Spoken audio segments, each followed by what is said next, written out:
Hi, everyone. I'm really excited to share this recording with you today. It is from an Instagram live interview that I did with one of my clients, Arielle, who has had an awesome transformation over this past year. I want to give a quick disclaimer that the audio quality pulling from Instagram is not to my usual standard or especially Sarah Elizabeth's usual standard, but we did feel like this conversation was valuable enough that we wanted to share it anyway. So I really hope that you bear with that and give a listen to some of the journey that Arielle has been on, some of the ways that we've been able to work together in a coaching experience, and maybe some of the ways that you could have a little bit of that transformation too.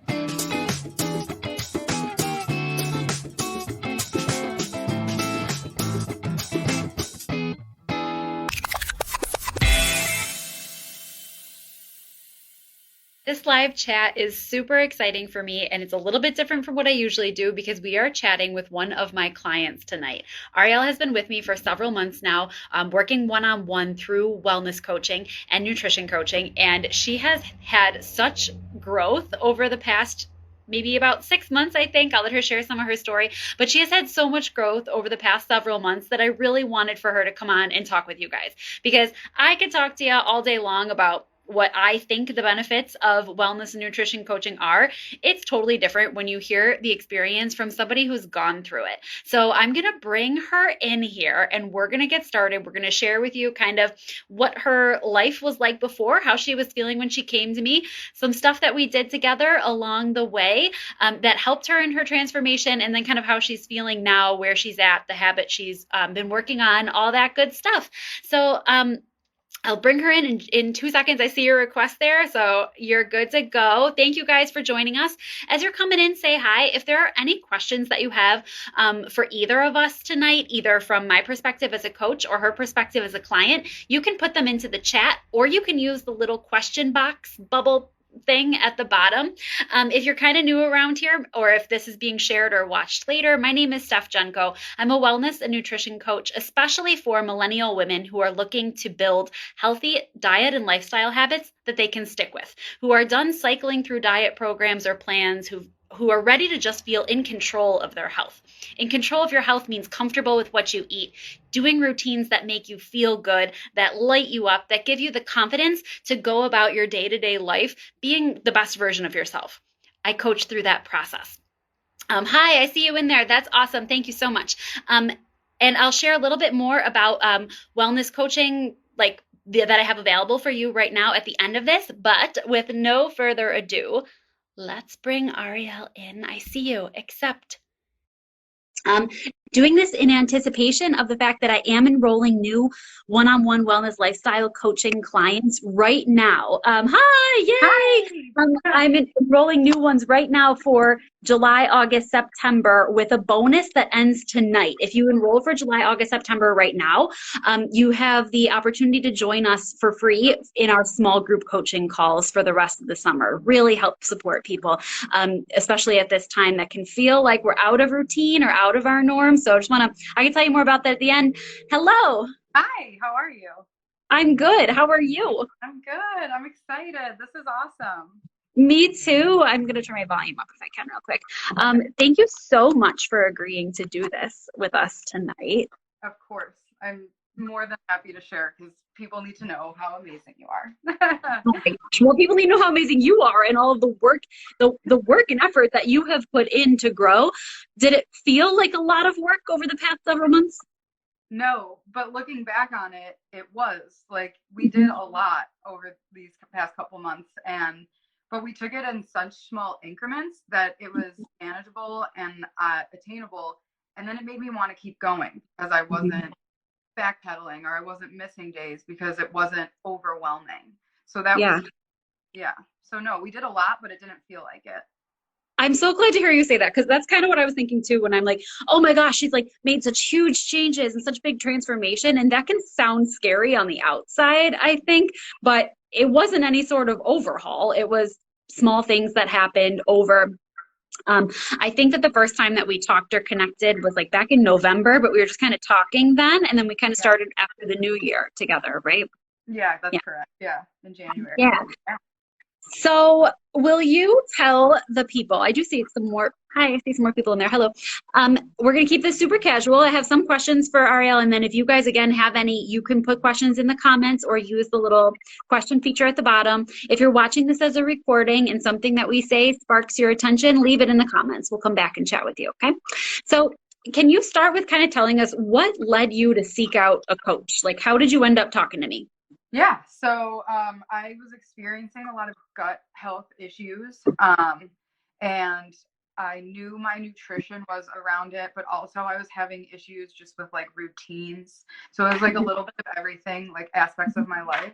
But the main reason was my gut issues. And I went to a GI. I had a colonoscopy and an endoscopy, and they just said it was IBS and a little bit of a hiatal hernia. And they just prescribed medication, and like that was it. And I was like, I don't want to cover up the problem with medicine. Sometimes it's needed, but I knew there was something else. Like I was still so bloated. I was having like pain all the time, and I just wasn't enjoying, life. It was hard. And that's when I found you, and then I realized you were vegan, and I was like, oh yes, because I also so I just felt really comfortable right there, because sometimes going to the doctor and you let them know you're vegan, you get mixed reviews sometimes. And then like almost like I felt like I was out of control, with everything. So it was really nice to find you, and then you made it so not overwhelming. Like I told you going into it, I was like, I am nervous. Like Yeah. I've done all of those diet fads and everything like that. And they're triggering. So you were working with me on that as well. So overall, it was a very safe environment where I was like, I knew I was going to do great because of you. I'm so nice to hear. I remember sitting in our first meeting and kind of talking through this stuff. And I remember you telling me how happy you were that we weren't really talking about food. We didn't, I knew you came for nutrition. You knew you came for nutrition. And that's not really what we spent most of our first session talking about, right? No, not at all. We started, I think, a lot talking about routines, like kind of what your day to day was like, because you're juggling a lot too. Like you have had a lot on your plate the last 6 months. Do you want to tell them what your life is like? So I work full time. I work for Elmhurst. It's a plant-based milk company. Mm-hmm. I am going back to school full time, and I started my own meal prep business. It's a vegan meal prep company called Unbeatable Meals. So I've just been doing a lot. Yeah. And with that, everything else kind of fell to the wayside, like routines, eating healthy, eating it all Right. sometimes. Yeah. So coming to you was so helpful. Mhm. So So and it was a cool fit because we're both vegan. Not all of my clients are vegan. You don't have to be vegan to work with me, but it is I think a nice option, because you're right. Not everybody's necessarily accepting of people who want to have that lifestyle or way of eating. So we spent that first session with the routines, I remember, kind of starting to piggyback on stuff you were already doing, right? So at that point, I don't think you were eating a lot of regular meals, right? It was kind of finding things that were. Oh, my mom's in the comments right now. She just said, "OMG, you are unbeatable meals." This is unbeatable meals, everyone. Here she is. Okay, yeah. Here she is, live and in person. Um, so it was like, first, before we could talk about like what we were going to eat or how we were going to tweak nutrition, it was first the idea of, let's start feeding ourselves routinely, right? Like, let's yeah. make that process feel easier and feel more comfortable. Because I think a lot of women, by the time they come to me, have already gone through diet plans. They've already So had somebody say, eat this, try this, eat that, right? And I really didn't want to be another one of those people for you. I didn't want you to be like, well, cool, she gave me another thing I have to follow. And so we yeah. started like habit stacking type stuff, right? Like taking something you already do and putting it on, and doing some kind of smaller habits. Do you want to talk about any of those kind of steps of the process? Absolutely. Yeah. So Yeah. I had no morning routine whatsoever, which caused me anxiety in the morning. So then I didn't want to get out of bed. And then it was just like a vicious cycle because I wasn't getting out of bed. So there was more anxiety. Yeah. I Right. remember telling you that and you're like, okay, well, like, let's break it down. And we just did the smallest things. And I loved when you told me, like, if you miss a day, it is okay. Like, I just need Mhm. to hear that. Yeah. And then, like, not eating breakfast in the morning was causing more anxiety, I Mhm. realized, working with. But Mhm. what helped was at night, we already found something that I did every night. So I usually, if I don't lay out my clothes, I think about what I'm going to wear that day, and then I'll have Mhm. it like kind of ready, just so Mhm. my morning's a little less hectic. And then I remember you just being like, okay, so what if we just put anything in a lunch bag right Mhm. after you put those clothes out, or you think about your clothes?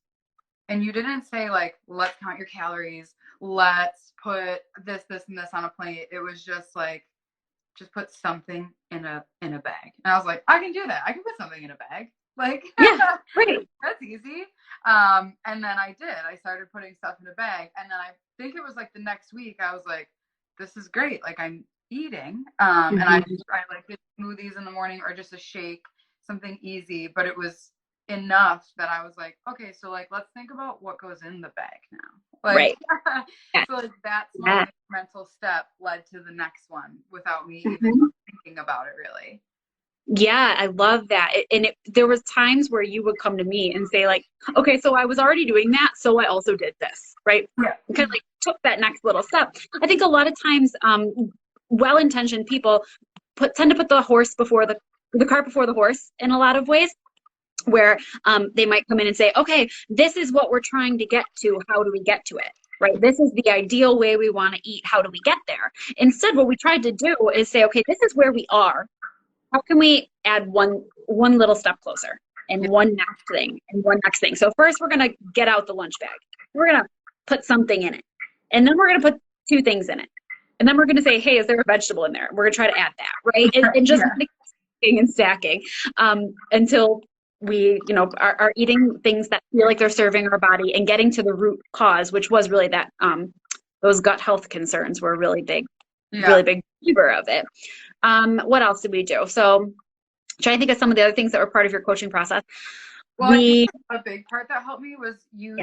you told me like keep it simple because I would be like, well, I have to prep like 48 meals and they probably should be like a Michelin star quality or I, like Mhm. I don't know why I thought that, but like Yeah. that was Yeah. the expectations I had and you were like, no, like put an apple in your bag with some toast and peanut butter and boom. And I was like, oh, okay, Right. simple.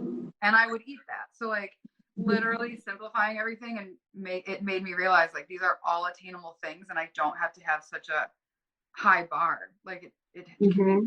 simple. So that was Yeah. helpful. That was so helpful. We put a lot of pressure on ourselves, don't we? Especially like you do care about your health and what you're eating. And Yeah. you do care about, you're a cook. You also care about what food it looks like and tastes like, right? So we kind of stack these pressures on ourselves that don't really need to be there all Yeah. the time. And sometimes we just need to have a conversation of saying, it's okay to release ourselves from that. It's okay to give yourself permission to do less, to Yeah. keep it simple. Mhm. Absolutely. Um, And I wasn't giving myself that. So like for you to mhm. say that, I was like, well, she is a professional. So like it So was just helpful. now I'm allowed. I know sometimes we need that, like we can think about like, giving a friend advice. Sometimes it's so easy to give a friend a certain kind of advice that we're not taking ourselves, right? Sometimes it's just having somebody else say like, it's okay to do that. Mhm. Um, there were other things too we did strategy wise. I'm remembering mindfulness playing a big part into this, right? And paying attention to how food makes you feel, what food feels good in your gut when we feel like we're hungry versus full or satisfied versus unsatisfied. So a lot of that. Um, and I'm remembering in the beginning, we would set timers to just check in, I did. right? I had an alarm set for every day at like 8 p.m. Actually, I Mhm. still have it because it's a good habit that I want to keep going. Mhm. And it actually went off when I was with a group of friends and they were like, they read it and they're like, that's so nice. I want to do that. Like, so, Aw. but I did. I set it every day and I thought about the whole day. And at first was like more about focus on my food and how I felt Mhm. after. So that's when I was noticing like, oh, I worked through lunch and I didn't, or I, did schoolwork during lunch and I didn't eat. But after I was extremely anxious, I was like very miserable. I couldn't focus. And before I would just like brush that off, like, oh, it's just my anxiety. Then I realized like when I eat, I'm not having that anxiety crash at like 2:30. I'm okay. Which then made me want to just keep again, like upping that like a little bit more. Like, okay, so now I need like let's eat better and see how we feel after that. Yeah. Yeah. So that was really helpful to notice that. And then it's also just been a good thing for me to look back and have moments of gratitude for the day, which are everybody needs. It's just so helpful for everything, including depression, anxiety. Yeah. Yeah. I think you hit on a couple of things there. Like we are super inclined to just pass things off as being out of our control. Right. So it's super easy to say, well, I was stressed this afternoon. Work was just stressful. Yep. There's nothing I can do about it, right? I was anxious tonight or I was sad tonight. Well, that's just my anxiety. There's nothing I can do about that. And I think when we allow ourselves more of those times to be reflective, to be mindful on purpose, to think about our actions, to think about our patterns, the reflection gives us a ton of insight into what's in our control, into what we might be able to, not everything's in our control, but we can tweak the way that we respond to things that are going to serve ourselves better.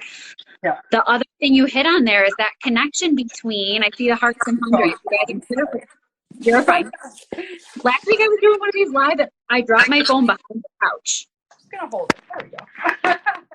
I dropped it behind the couch last week and I was like, please don't go anywhere. I have to dig my phone out from under the couch. I'll be right back. Yeah, be right there. Yeah, it happens. So the other thing there is that that gut mind connection and the connection between what we put into our bodies and the way that we feel is really real, scientifically real. Okay, so it's a connection. There's the majority. Can somebody let me know listening to this how the audio sounds, because I'm hearing a little bit of myself back. I just want to make sure it's clear for you guys. The majority of the serotonin in our body is produced in our gut. Literally, the hormones that make us feel happy thrive when our gut health is thriving. And sometimes that's another one of those things we take for granted and just say, well, I'm not producing enough serotonin. Okay, well, can we feed the gut the right stuff to help with better production of that? It's all connected. Yeah. Yeah. I remember when you told me that, I was like, what? Like, that's insane. I had no idea. Yeah. And actually, so sayings like, this is a little tangenty, but sayings like that about like your gut feeling and emotions coming from the gut are really present in Shakespearean plays. He referenced that a lot. It's got a touch of feedback. I'm going to turn my volume down here. Thank you so much. Maybe that is why I wear headphones next time. Okay, thank you. That would be my sister / sound engineer. Thank you. Okay. So a lot of those references about like gut health or gut emotions and that sort of thing were very present in Shakespearean plays. Like they knew then that the gut was like a center for emotion and feeling, which is true. So anyway, tell us about life now. Tell us about ways that maybe you feel different now than you did in January, habits you have now that you didn't have in January, that sort of thing. So my mornings are way better. Like you made it so much easier because before I put so much pressure on myself, like, okay, get up at 5 a.m., meditate for 20 minutes, do a workout, take a, like, you know, like all the TikToks you see of like, this is how you become a better person. And I was like, right. I'm not doing any of that. Sorry. I now like get up and I don't have that anxiety and that need to like be perfect basically. Like you had the best idea, which was that little basket where I have like my coloring stuff, a book, a journal, and then I can just like pick what I want to do for the morning. And like you said, like sometimes it's just a cup of coffee and watching the Today Show or something. Like, you know, that was so helpful. And because of that little thing, it like gave me confidence I was like, okay, so mornings don't have to be that hectic. And then I joined a gym because you made me like really confident in myself and like my next steps. And now I go to the gym almost every day. I love my gym. So I'm like really thankful for that. It's a great community and it even enticed me to like join their nutrition and workout challenge that they had, which before I would have never done because I would have been afraid of falling back into bad habits that I learned from all those, the diet fads that we all went through of like just basically like starving yourself. And I was like, oh, but that wasn't like it at all. They basically were just like you, the plate method, small, simple habits that were attainable. So it all worked together. And it's been really great. Like my anxiety has been way down. I feel better. I can tell you that I haven't had a stomach episode where I couldn't go to work since probably February. Like it's been really good. And I'm more mindful of what I'm eating. So like if I forget my lunch, I like don't freak out, but I'll decide to like go to the co-op and get, like almond date energy balls and something like that. And I don't make a big deal of it. And I'm not hard on myself. So it's been small changes that have impacted my life so much in such a positive way. There's like, so you're saying so many things, like some, I like want to address all of them. But some of it's mindset and some of it's strategy, right? A big chunk of it is the way that you're thinking about food and the way that you're thinking about caring for yourself, right? And the way you're thinking about being kind to yourself, right? Giving yourself a little bit of grace that every day is not going to look the same. And sometimes we forget stuff. And sometimes we need to sleep a little more, right? Like that's natural. That doesn't mean that progress is derailed. That means we're listening to our bodies at that time and we're listening to what we need. And so you are now without mindful cues, without timers, right? Like you are paying attention to what Arielle needs in that moment and how you can give it to her. Yeah. Right. It's nice. I feel in control, which I know when we first talked, I did not feel like I was in control of a lot of stuff. So it feels a lot better. Yeah. Yeah. Oh my gosh. And I was hoping you'd bring up the gym. That was one of my favorite texts I ever got was when you were like, okay, so I actually went to the gym and packed a lunch before work today. And I was like, what? Who are you? So like, cool. I'm that person. Yeah, like I'm the morning girl. Yeah, so cool. And we can, so the morning routine thing she was referencing is a good takeaway. I think if you struggle with morning routines, it's something I started doing myself too, because we can feel like the internet world would, or business books and whatnot would like us to think that the perfect morning routine has 14 steps and takes 2 hours, and you have to do the meditation and the workout and the cold shower and the lemon water and the reading and the journaling and all the things. No, you have to take intentional time to set yourself up for the day. And you are not the same person with the same emotions every day. So you get to pick what you do in the morning. So what we did was really create a bank, like a bank of index cards. And one might say read, one might say journal, one might say yoga, one might say sit quietly with a cup of coffee. It doesn't matter. Yeah. And in the morning, you've got your options. So your only routine is to get up and choose how you're going to center yourself for the day. Yeah. And then you're centered. Then you can do the next thing. I was hoping that you'd mention the gym also because, I was going to make you say it if you didn't. She not only joined the challenge at her gym, she won the challenge at her gym.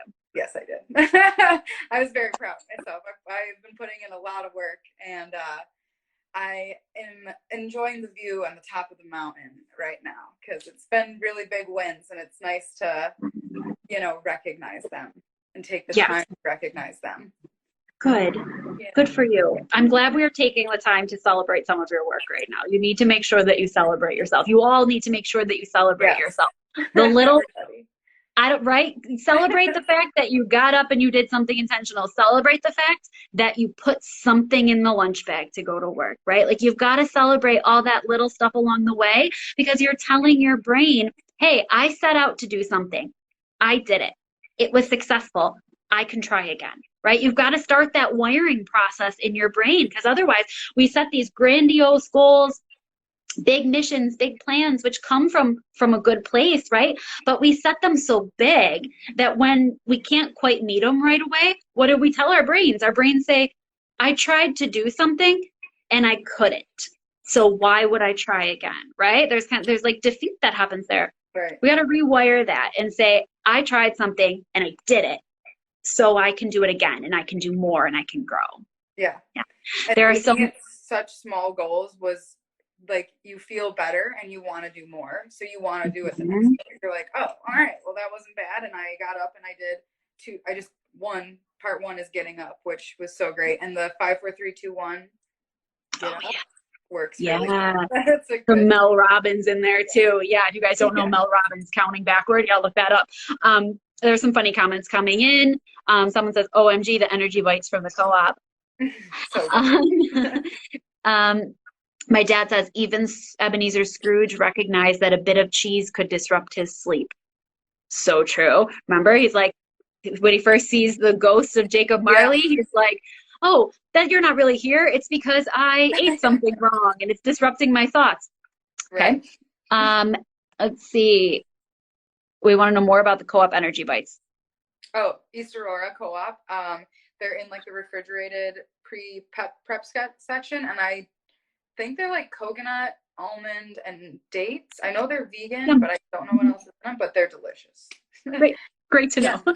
Great to know. Yeah, in the comments, there's lots of people coming in congratulating you. It's nice to be able to celebrate. It's nice to be able to celebrate each other. I should do more of this. It's nice to hear from you and to hear how things have gone. So, how likely do you feel that you're going to stick with these habits that you've created?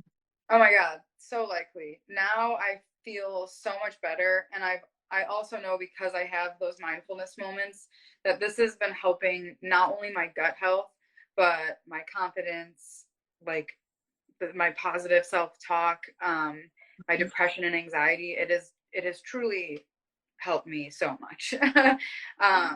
So yes, it makes me want to keep going. And I don't even think about some of these things that are now habits, like Mhm. making my lunch, putting something in it, even if I'm grabbing fruit or it's frozen fruit that I let, stay out and thaw so I can eat it Yeah. for lunch. So it's been really good, and I don't want to stop. And I don't think you will. You've got the momentum now, right? You're Yeah. going. You are going. I hope that people hear this and see this and feel like they can do it too, right? To feel like wherever you are starting from, whatever you are like struggling with or what has been holding you back from working on your health, we're just going to get you out of your way. And the Yeah. moment that you kind of get out of your way and say, yeah, I'm here to do this, I'm here to figure it out, we can get you the rest of the way. We can Yeah, do that. Yeah. absolutely. Because I was in my own way. I knew most of the stuff, but I needed Mhm. I needed help, and it's okay Yeah. to ask help. It's totally okay. Everybody needs it. Yeah. It's okay to ask for help. Um, Thank you for giving your time here tonight. All right, Thank you thank so you. much for talking with us.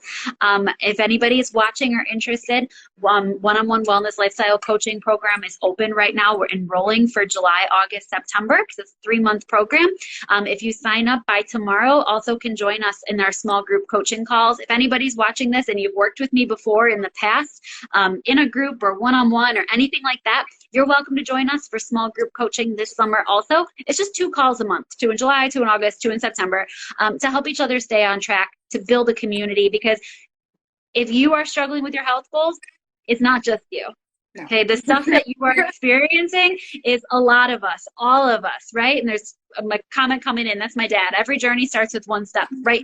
You Yes. just got to take the first step, right? Don't got to look. I've seen this so many times on Instagram this week.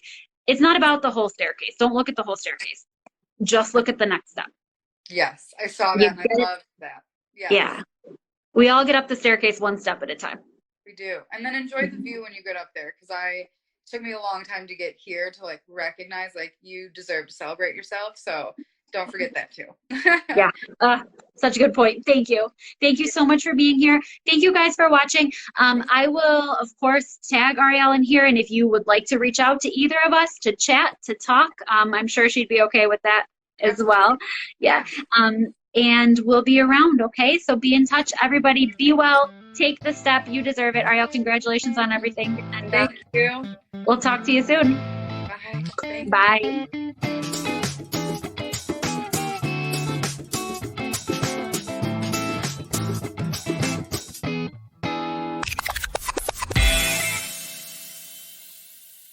Thank you so much for listening to Be Well With Steph, the podcast. When there are a million things that you could be doing, I appreciate your choosing to hang out here. and I am proud of you for continuing to work on your own wellness journey. I invite you to head over to BeWellWithSteph.com for the details from this episode, my blog, upcoming events, and lots of other resources. If you enjoyed today's show, I'd love to hear from you. I'm Be Well With Steph everywhere you like to hang out on social media, so come on over and say hi. Until next time, my friends, be well.